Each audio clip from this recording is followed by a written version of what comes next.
The views and opinions expressed on this program are not necessarily those of this station, JVC Broadcasting Management, or its sponsors.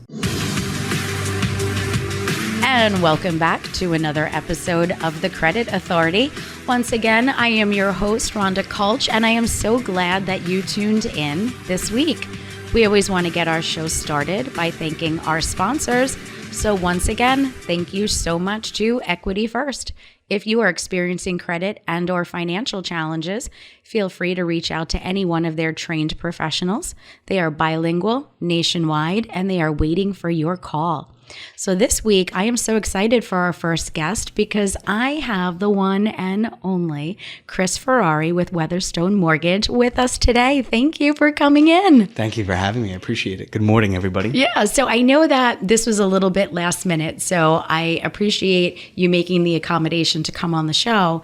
And I think what's so important is, look, we're a Long Island-based, company, right? We're on LI News Radio right now. And what I love about your passion for the mortgage industry is that you're sticking with the industry because you're part of that under 30 crowd. Yeah, I am. I recently, I shouldn't say recently, but I've been in the industry for about 3 to 4 years now.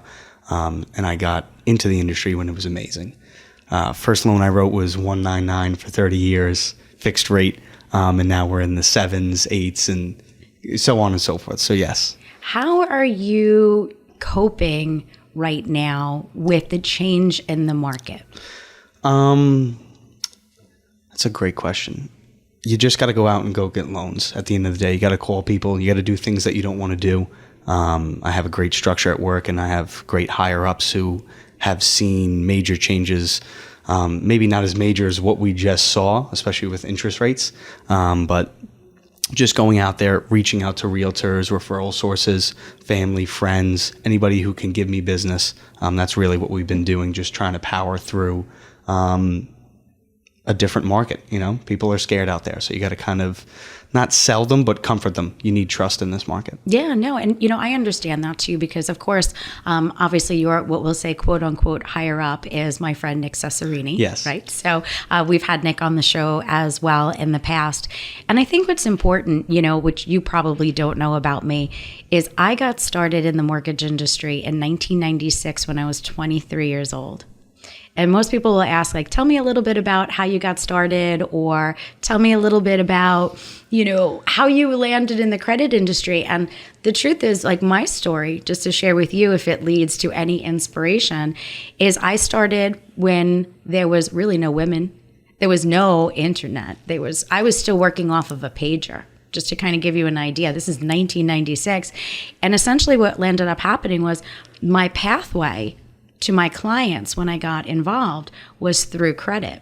So instead of taking the path of A borrowers at 23 years old, when nobody wanted to work with me, I was 100 pounds soaking wet, right?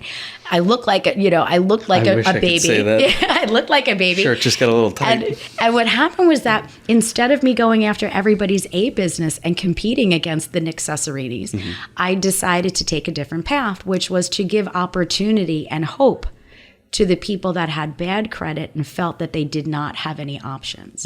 So I worked with those clients and developed them, got them to the point where they were eligible for financing.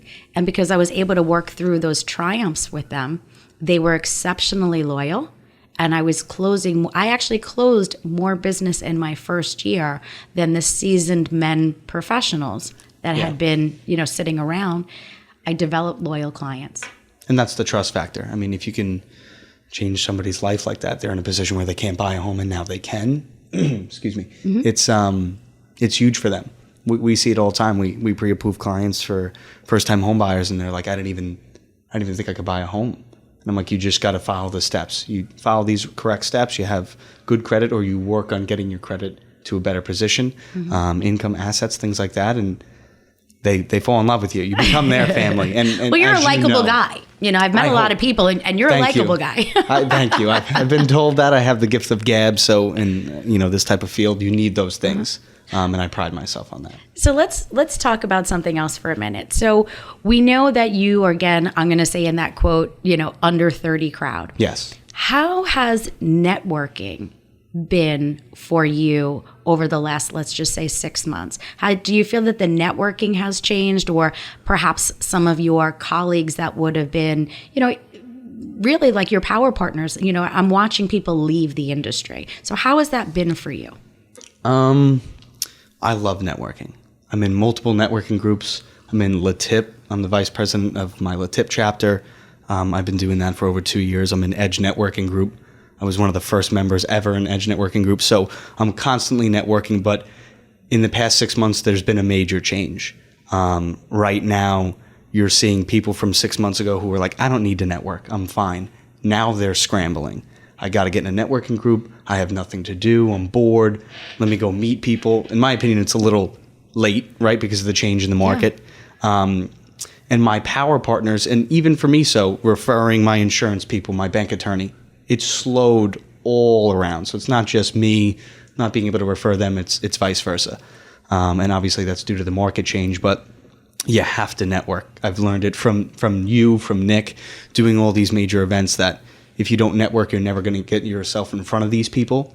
You're never going to have those opportunities. So it could be as little as networking at an open house, and the next thing you know, you're closing on your first $1 million deal 2 months later. So it's the little things in networking that you have to continue to do, and during these difficult times, that's really what I look to, doing networking events as much as I can.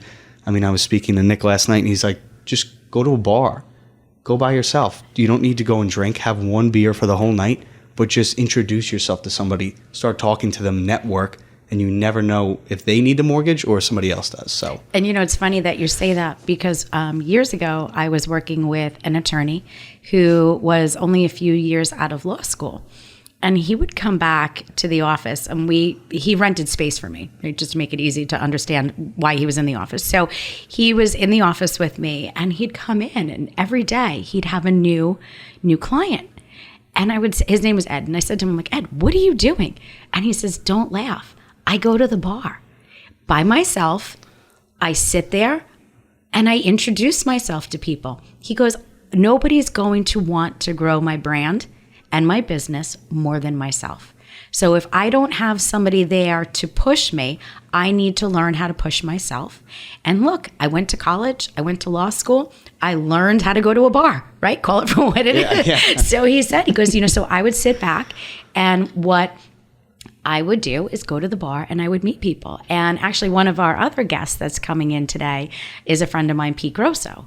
And Pete's another one. He goes, Rhonda, I make the best relationships because it's an informal environment that allows people to be relaxed and they don't feel like they're being pitched. Mm-hmm.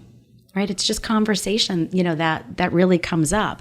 So now when we're going back to the mortgage industry right now, yes, we know that the rates have changed. We know that the inventory has not, right? Which is another challenge. It's in the same position it was past 2 years, 3 years. We're watching several people exit the industry. Whether I've firsthand watched realtor friends of mine go from being a professional in the real estate space to selling cars and going into other sales. What do you think is your advantage to being young right now and not having a family? You took for those that are listening, you have to see. You took the words out of my mouth. So I tell everybody that. They're like, well, how are you going to survive? And I'm like, well, I want it in my future, but right now I'm not married. I don't have children. I don't have a mortgage I need to pay. I really don't have any bills other than maybe one credit card and just paying for my car. That's a big difference for people who are maybe not in their 30s, people who are married, children. You have bills to pay. I'm able to go, month, 2, 3, 4 without getting paid and going out there and getting business and just smiling and being the cute kid, where somebody else might not be able to do that. They need that consistent paycheck. So for me, that's what keeps me going and thriving in this difficult market that we're in. And just kind of the words of wisdom from everybody who's older, but it's true. I've seen friends of my own who are leaving, and it's just, this is my career. There's really nothing else that I do want, that I would like to do in my future. So you're sticking with it. I'm sticking with it. So last question, just due to timing. Tell me how social media is impacting your business in your age demographic. It's huge in my age demographic. I don't know if you know, but I do Mortgage Knowledge Mondays, MKM. I've been watching. I've been doing Great them. job, by the way. Thank you. I've been doing them for almost 2 years now. I came up with the idea and I pitched it to Nick, and he was like, well, you got to do something to get business. So if it's going to be posting informational videos, go do it. You have to be consistent. They have to be good. People will pick you apart. They can't be too long. They can't be too short. It's a difficult, social media is difficult to find those niches and rhythms, and everybody says something different, but just getting your face out there is huge. But again, you got to go and network. So social media only helps you as much as you network. I love it. Well, if you are potentially a realtor, an attorney, a title company, or anybody else that would like to network with our guest, Chris, today, Chris, how do they get in contact with you? Cell phone number, please, 631-953-5813. And of course, Mortgage Knowledge Monday on Instagram. Give it a follow. I love it. Well, thank you so much for tuning in. Stay where you are. We have another amazing guest coming up shortly.